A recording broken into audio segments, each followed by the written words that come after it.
Assalamualaikum warahmatullahi wabarakatuh. Baik anak-anak, buka bukunya Sejarah Kebudayaan Islam, membahas hijrah ke Habasah. Hari demi hari, pemeluk ajaran Islam semakin bertambah, bahkan berkembang dengan pesat. Setiap perkembangan baik yang terjadi dalam Islam, kaum kafir Quraisy semakin membencinya. Mereka tidak henti-hentinya menyiksa kaum muslimin untuk melindungi kaumnya dari kaum kafir Quraisy. Nabi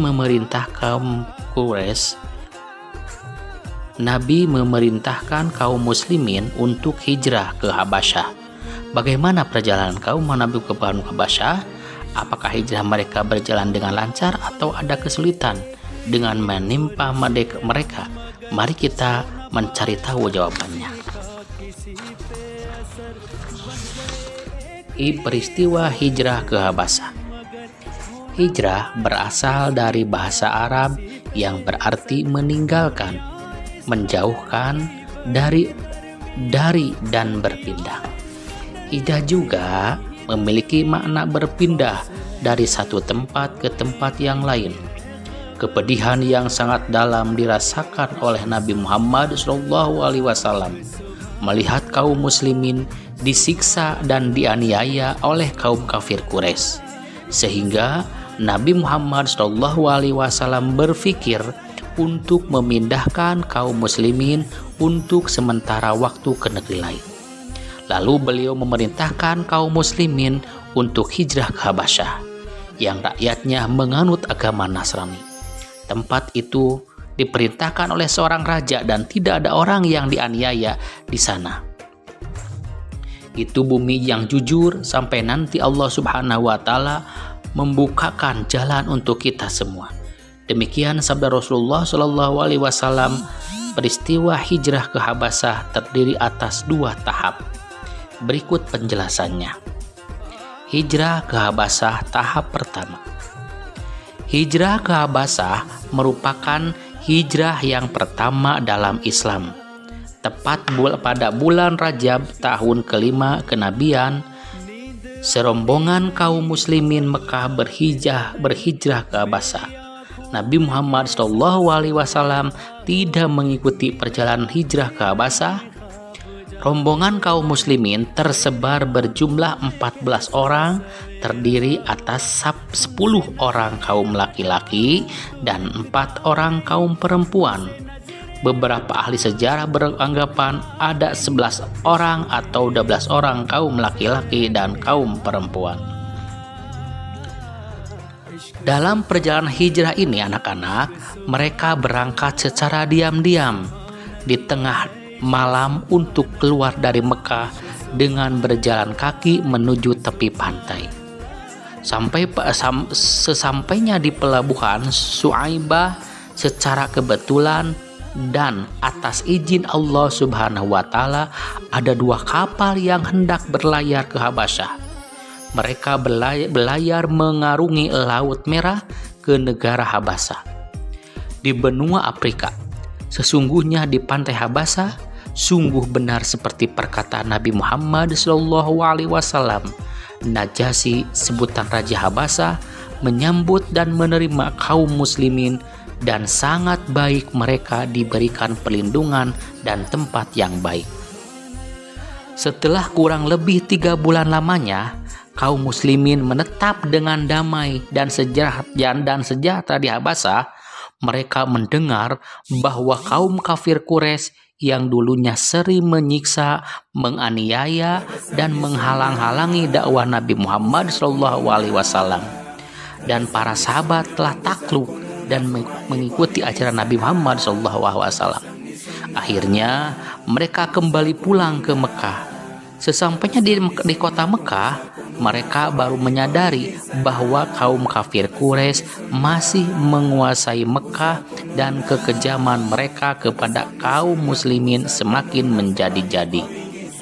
Berita takluknya kaum kafir Quraisy kepada ajaran Nabi Muhammad SAW adalah kebohongan yang direkayasa. Ketidakpahaman akan bahasa penduduk Habasyah juga menjadi salah satu alasan mereka kembali ke Mekah. Hijrah ke Habasyah tahap 2. Setelah beberapa sahabat kembali ke Mekah dari Habasyah untuk hijrah yang pertama, kekejaman kaum kafir Quraisy terhadap kaum muslimin semakin menjadi-jadi. Akhirnya Nabi Muhammad SAW memerintahkan kaum muslimin untuk kembali hijrah yang kedua kalinya ke Habasyah. Hijrah ke Habasyah tahap kedua ini dipimpin oleh Ja'far bin Abi Thalib. Rombongan ini berjumlah 101 orang yang terdiri atas 83 orang kaum laki-laki dan 18 orang kaum perempuan. Perjalanan hijrah ke Habasyah tahap kedua ini tidaklah semudah hijrah yang pertama. Dikarenakan kenapa anak-anak? Dikarenakan kaum kafir Quraisy meningkatkan kewaspadaannya untuk menggagalkan upaya hijrah tahap kedua ke Habasyah.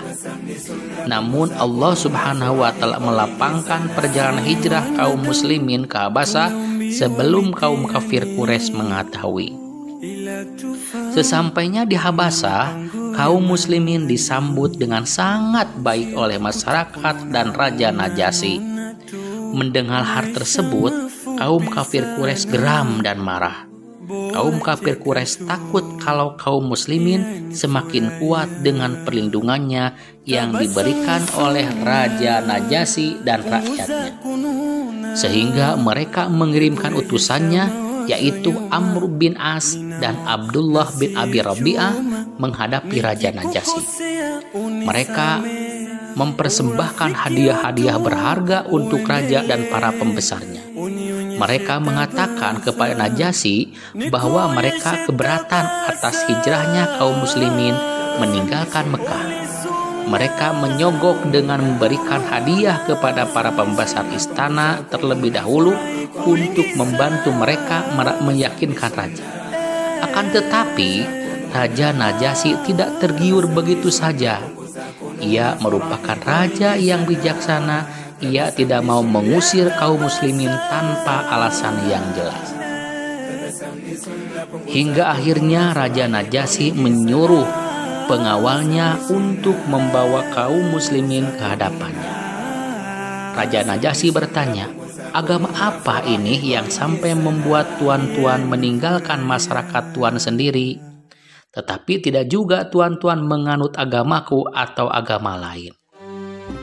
Kala itu yang menjawab juru bicara kaum muslimin adalah sepupu Rasulullah dan yang menjadi pemimpin di kala hijrah kedua ke Habasyah, yaitu Ja'far bin Abi Thalib. Ia menjawab pertanyaan Raja Najasyi. Paduka raja, ketika itu kami masyarakat yang bodoh. Kami menyembah berhala, bangkai pun kami makan.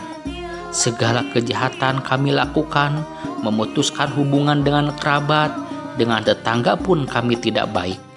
Yang kuat menindas yang lemah. Demikian keadaan kami sampai Tuhan mengutus seorang utusannya dari kalangan kami yang sudah engkau kenal asal-usulnya. Dia jujur, dapat dipercaya, dapat bersih pula dan bersih pula. Dia mengajak kami menyembah hanya kepada Allah yang Maha Tinggi, meninggalkan batu-batu dan patung-patung yang selama itu kami dan nenek moyang kami menyembahnya. Dia mengajarkan kami untuk tidak berdusta, untuk berkata jujur, mengadakan hubungan baik dengan keluarga dan tetangga, menyudahi pertumpahan darah, serta menghentikan perbuatan terlarang lainnya. Dia melarang kami melakukan segala kejahatan dan menggunakan kata-kata dusta, melarang harta anak yatim, dan melarang mencemarkan perempuan-perempuan yang bersih. Dia minta kami menyembah Allah dan tidak menyekutukannya. Selanjutnya disuruhnya kami melakukan sholat, zakat, dan saum. Lalu Ja'far menyebut beberapa ketentuan Islam. Kami pun membenarkannya. Kami turut apa yang diperintahkan Allah, lalu kami sembah hanya Allah yang Maha Tinggi, tidak menyekutukannya dengan apa dan siapapun juga. Segala hal yang diharamkan kami jauhi dan dihalalkan kami lakukan. Oleh karena itulah masyarakat kami memusuhi kami, menyiksa kami, dan menghasut supaya kami meninggalkan agama kami dan kembali menyembah berhala, supaya kami membenarkan segala keburukan yang pernah kami lakukan dulu. Oleh karena itu, memaksa kami, menganiaya kami, menekan kami, dan menghalang-halangi kami dari agama kami. Maka kami pun keluar, pergi ke negeri Tuhan ini. Tuhan jugalah yang menjadi pilihan kami. Senang sekali kami berada di dekat Tuhan dengan harapan di sini tidak akan ada penganiaya. Raja Najasyi mendengar Ja'far dan penuh kesungguhan. Selesainya Ja'far berbicara, Raja Najasyi bertanya kepadanya, "Adakah ajaran Tuhan yang dibawanya itu dapat Tuhan bacakan kepada kami?" Lalu Ja'far bin Abu Thalib membacakan Al-Quran surat Maryam. Mendengar isi surat Maryam tersebut, Raja Najasyi dan para pembesarnya terkejut. Ayat-ayat Al-Quran tersebut membenarkan isi kitab Injil, sehingga mereka tidak percaya dengan utusan kaum kafir Quraisy dan menyuruh mereka untuk meninggalkan istana. Kaum muslimin saling memandang dengan penuh syukur. Akan tetapi, usaha Amr bin As dan Abdullah bin Abi Rabi'ah dalam meyakinkan Raja Najasyi tidak berhenti begitu saja. Keesokan harinya mereka bertemu lagi dengan Raja Najasyi dan mengatakan bahwa muslimin menuduh keji kepada Isa anak Maryam. Mendengar itu, Najasyi terkejut dan memanggil kaum muslimin dengan tenang. Ja'far menjawab tuduhan tersebut. Tentang dia, pendapat kami adalah seperti yang dikatakan Nabi kami, dia adalah hamba Allah dan utusannya, ruhnya dan firmannya yang disampaikan kepada perawan Maryam. Raja Najasyi membinar setelah mendengar pernyataan Ja'far. Ia yakin akan kebenaran ajaran yang dibawa oleh Nabi Muhammad SAW. Kemudian Raja Najasyi berkata, "Demi Allah, sesungguhnya ini yang dibawa oleh Isa alaihissalam. Berbahagialah kamu dan siapa yang besertamu, dan aku meyakini bahwa sesungguhnya Muhammad adalah Rasulullah. Jika aku tidak dalam tugas kerajaan, tentu aku datang kepadanya hingga aku mencium trompetnya." Inilah bukti bahwa Raja Najasyi telah menyatakan keislamannya. Raja Najasyi kemudian memerintahkan kedua utusan kaum kafir Quraisy untuk kembali ke Mekah. Mereka kecewa dengan keputusan raja dan kembali ke Mekah dengan tangan hampa dan perasaan yang semakin kesal dan marah karena Raja Najasyi berjanji akan melindungi kaum muslimin di negerinya. Semua hadiah yang mereka bawa dikembalikan oleh raja.